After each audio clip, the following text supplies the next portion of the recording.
Bonjour, nous sommes parvenus au dernier jour du mois de mai.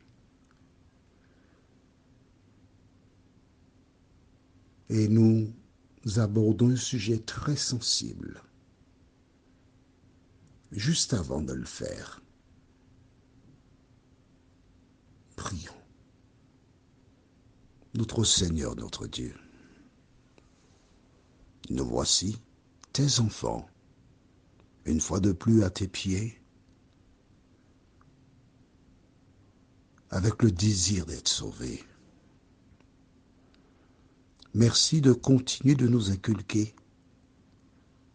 Merci de nous aider à demeurer humbles et dociles. Conduis-nous dans le chemin du salut, nous t'en prions.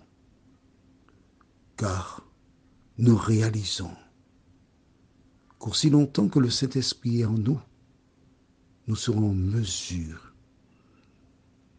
de déplacer des montagnes. Merci Seigneur, au nom de Jésus pour ta gloire éternelle. Amen. Quand j'étais enfant, il y a fort longtemps, très longtemps, je pense avoir dit que j'ai un cerveau qui retient beaucoup les chansons. Et quand j'entends une chanson, en fonction des circonstances, ça se bloque dans mon cerveau. Et la chanson à laquelle je pense, c'est celle qui dit « Tout le monde veut aller au ciel, oui, mais personne ne veut mourir. Personne ne veut mourir. Personne ne veut mourir. » Allez, arrête. C'était pas pour danser que j'ai chanté ces quelques notes. C'était pour te dire, j'ai coupé ton élan, assieds-toi, reste gentil. C'était pour te dire que depuis longtemps, ce chanteur, il a entendu parler du ciel. Il a entendu parler de la vie éternelle. Et tout le monde va aller au ciel. Tout le monde dit vouloir aller au ciel. Tout le monde dit se préparer pour aller au ciel.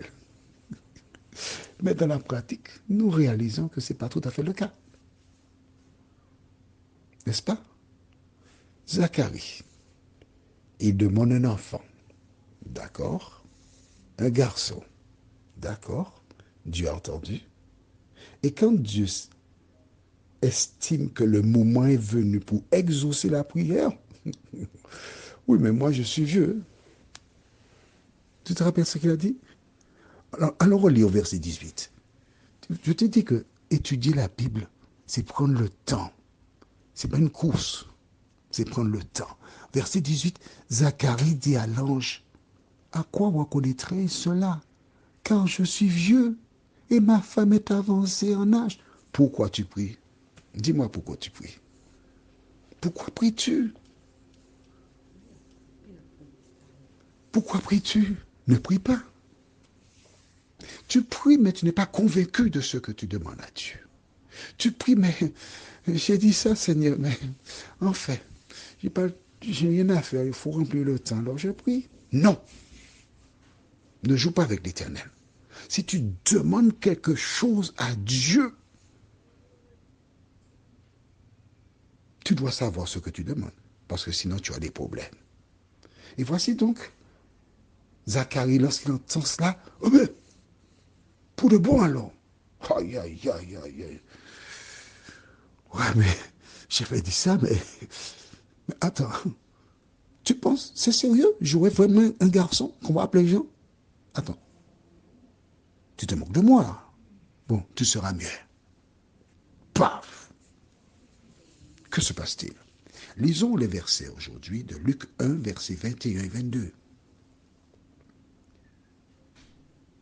Cependant, le peuple attendait Zacharie, s'étonnant de ce qu'il restait si longtemps dans le temple.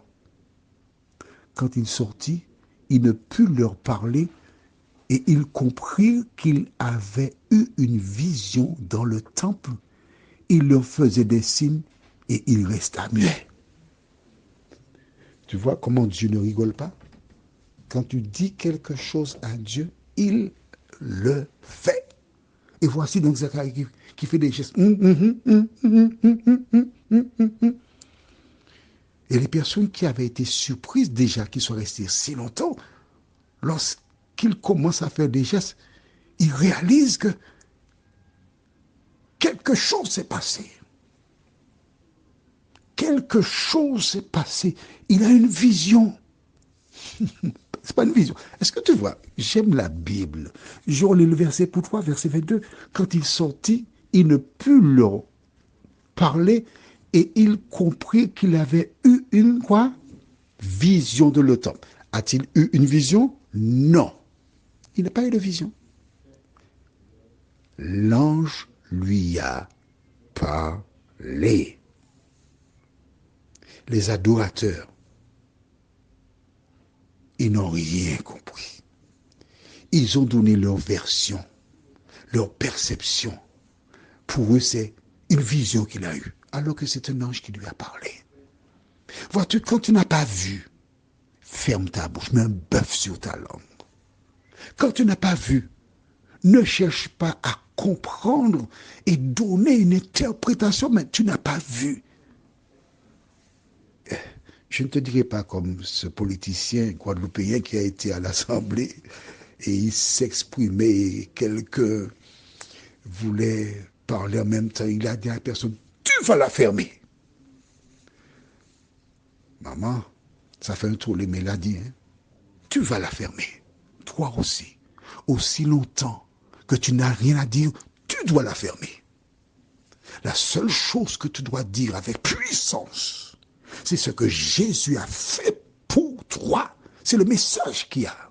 Et c'est toutes les personnes qui se disent chrétiennes, c'est toutes les personnes qui ont rencontré Jésus, racontaient ce que Jésus a fait pour elles, le Seigneur aurait fait de plus grands miracles aujourd'hui dans le monde. Pourquoi est-il muet? Pourquoi auras-tu des problèmes? Allons, si tu le veux bien, au livre de Jacques, chapitre 1er. Jacques était l'un des disciples de Jésus. Tu sais, lorsqu'il y avait des visions, Jésus emmenait avec lui Pierre, Jean et Jacques. Que dit Jacques dans Jacques 1, versets 21 à 25? C'est pourquoi, rejetant toute souillure et tout excès de malice, recevez avec douceur la parole qui a été plantée en vous et qui peut sauver vos âmes. Voilà ce que Jacques te dit à toi. Oui, toi-même. Toi qui écoutes les audios depuis fort longtemps. Qu'est-ce que Jacques te dit? Recevez avec douceur la parole qui est plantée en vous. À quoi c'est la parole? Sauver ton âme. Reçois avec douceur.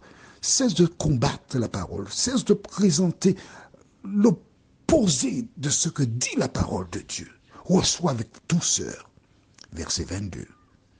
Mettez en pratique la parole et ne vous bornez pas à l'écouter en vous trompant vous-même par de faux raisonnements. Tu es en train de te tromper toi-même. Tu te couillonnes. Non, on n'a jamais vu cela.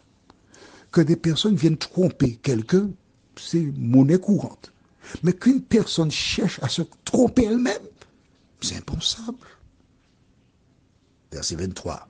Car si quelqu'un écoute la parole et ne la met pas en pratique, il est semblable à un homme qui regarde dans un miroir son visage naturel et qui, après s'être regardé, s'en va et oublie aussitôt comment il est.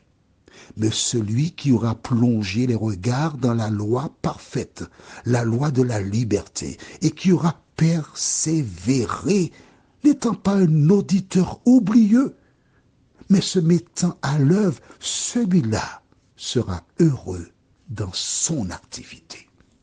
Veux-tu être heureuse? Veux-tu être heureux? Tu sais ce que tu as fait. Alors, on va relire le verset 23. Je vais mettre un prénom, d'accord? Juste un prénom. Car si Julie écoute la parole et ne la met pas en pratique. J'ai dit, Julie, quel est ton prénom? Allez, dis-moi. Bon, d'accord, tu ne veux pas me dire, c'est pas grave. Alors, relis le verset en disant, car si et puis mets ton prénom. Continue. Mon ami, je t'aime. Et c'est parce que je t'aime que Dieu a mis en moi les paroles pour ton salut. La seule chose que tu as à faire, c'est de recevoir avec douceur la parole et la mettre en pratique. Prions, notre Seigneur et notre Dieu. Merci pour la parole. Merci pour toutes ces personnes qui ont acheté une Bible et qui ne savent pas comment ça fonctionne. Et qui aujourd'hui ont la possibilité de connaître la vérité. Que le Saint-Esprit continue de les éclairer. Qu'au terme de ce moment d'écoute, qu'elles restent assises, qu'elles reprennent la Bible, qu'elles relisent les versets et qu'elles se remémorent toutes les paroles qu'elles viennent d'entendre et qu'elles écoutent à nouveau s'il le faut et qu'elles se mettent en activité pour pratiquer la parole, nous t'en prions. Au nom de Jésus pour ta gloire éternelle. Amen. Que l'Éternel continue de te bénir.